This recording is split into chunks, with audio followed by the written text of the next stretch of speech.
this match because personally I think I've really improved in kiting, especially with enchantress. So I just want to show you going against Wu Chang, and I'm pretty sure I did a 302 cipher kite. So here I don't throw the pallet down straight away because I don't want to risk taking a hit, because I think a lot of people know that Wu Chang's hitbox is broken, so I don't want to risk that. Remember, when you're kiting, always look back, always look to check where the hunter is. I use this time from when I pallet stun the hunter, I use this time to transition to another area.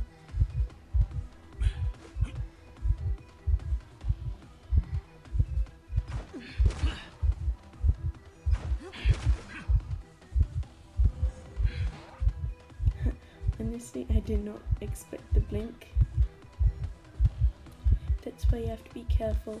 Always expect the blink. If the hunter is charge attacking behind a wall, expect the blink. Either run back and vault over a pallet to quickly get on the other side, or just make sure if you're a stun character, get your stun ready. Now this area is called God Kiting because it's a really good area to kite. It's really good for looping as well. So that's why I'm just keeping my distance between the hunter and me, trying to make sure he doesn't catch up on me.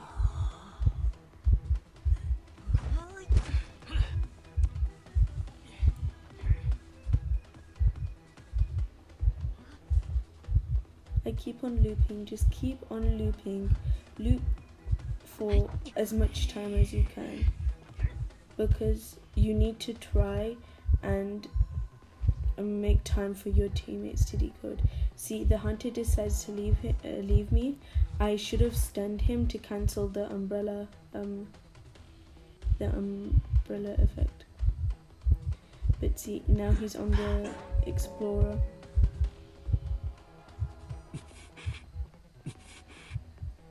See what the explorer is doing? He's not looking behind him. You should always check behind you. Check where the hunter is.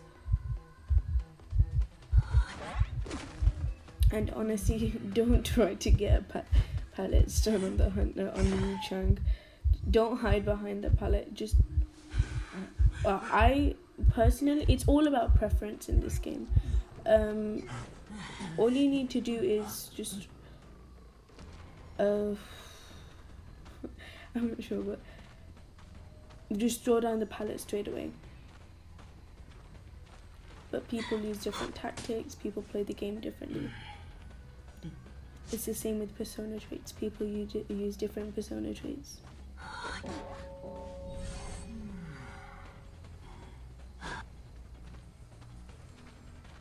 The Wu Chang suddenly just decides to go for the doctor. I'm not sure why, but it is. See, the doctor tried to stun the hunter, and I think the hunter swung through the wall because he tried to get a blink, but I don't think it worked out.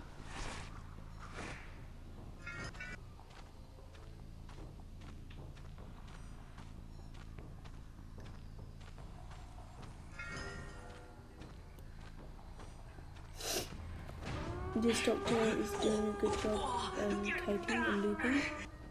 We popped this cipher because we knew you kind of have to trust your teammates sometimes, and I was solo ranking here, and a solo rank is torture. So you have to learn to trust teammates, and it's also hard because you don't know the skill level. So we just popped the cipher because the doctor was already doing a good job kiting.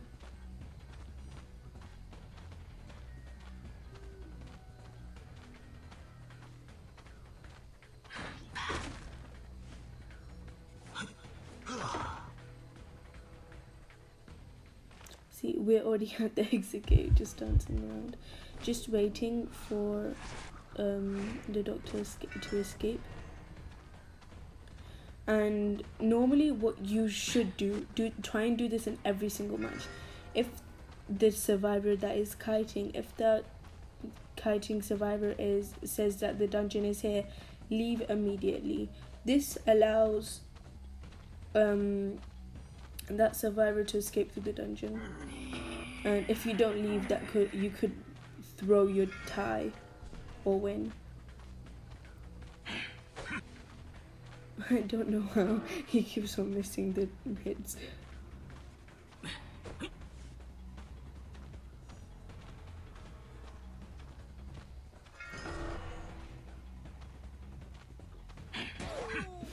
So he finally gets the doctor down, and this took me by surprise. He actually surrendered.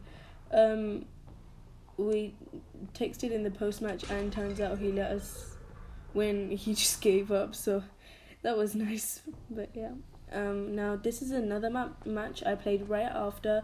I was playing enchantress again, and it was in Lakeside Village, and I couldn't see the violinist. I guess he was blending in, so I ran straight into him. That's why you have to be careful. Try to remember where spawns are when it comes to playing any match. The best way to play is with VC, with your teammates. Sometimes teammates get key spawns, and key spawns tell you where the hunter is, so you know where to transition to. And it's you need to know where the hunter is, so you don't run into him. Now, in the tournament, Call of the Abyss tournament, you see survivors transitioning, and you see the hunter leaving me nearly straight away, because good hunters will leave a good kiter, and this is because they don't want to waste time. See, we've already popped one cipher, and if I'm being honest, it would have been nice if the prisoner kited a bit more, but some people just have off days, or some people are still learning how to kite, and decoders are one of the worst kiters in the game, especially Mechanic with her vaulting, with her slow vaulting, and also Mind's Eye. This priestess does a really good job saving, utilizing her portal correctly. And the female dancer is here too. Ideally, in every single match, you want at least one person decoding. This way, at least, because if you don't get any decoding progress in, this could really hurt the match. And the female dancer does a really good job on palette stunning the hunter.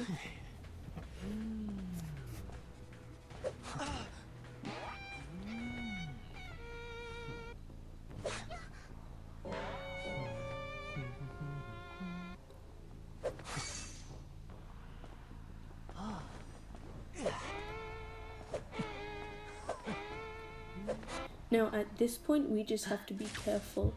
The priestess is already decoding, and I'm transitioning to Big Bow to decode. And I really don't know what the female dancer did here. She just gave up. But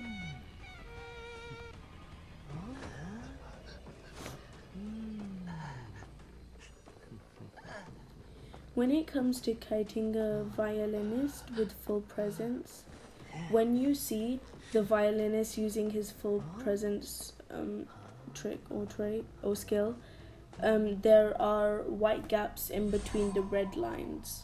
What you want to do, this takes a lot of practice by the way, what you want to do is stay between those white lines or white gaps.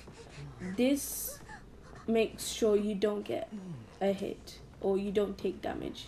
Now here I run towards the prisoner, but I know I'm not gonna make it in time, so I just go to the female dancer. Now I know none of us are decoding and two survivors are being chased, so I know I need to decode. And I say follow me because I want to heal the dancer.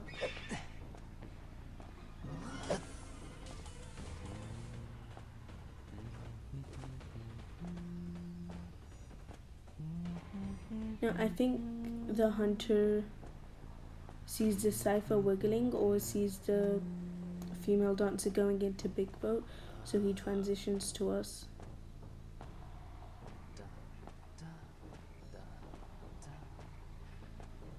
Now the cipher is only about 40%, and I know I need to body block or at least help the female dancer. So I stay around here trying to get my curses up. The female dancer does a good job looping here. She has broken windows persona trait, which means she gets a small speed boost when she vaults. Now I stun the hunter with a 1-layer curse just to save time for the female dancer, but he goes for me surprisingly. So I just sprint to the window.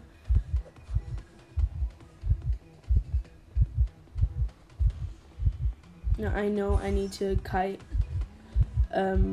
for as long as possible just to save time for my teammates to decode and for them to prime a cipher. See, now the female dancer said cipher machine primed, so I'm just going to take a hit and wait for them to pop. Now that was a bit of a late pop, so whenever the cipher is primed and one of your teammates is kiting, I would suggest not to heal because that could turn into a late pop. If you want to see my lakeside village kiting video, just check out my channel, it's over there. And yeah.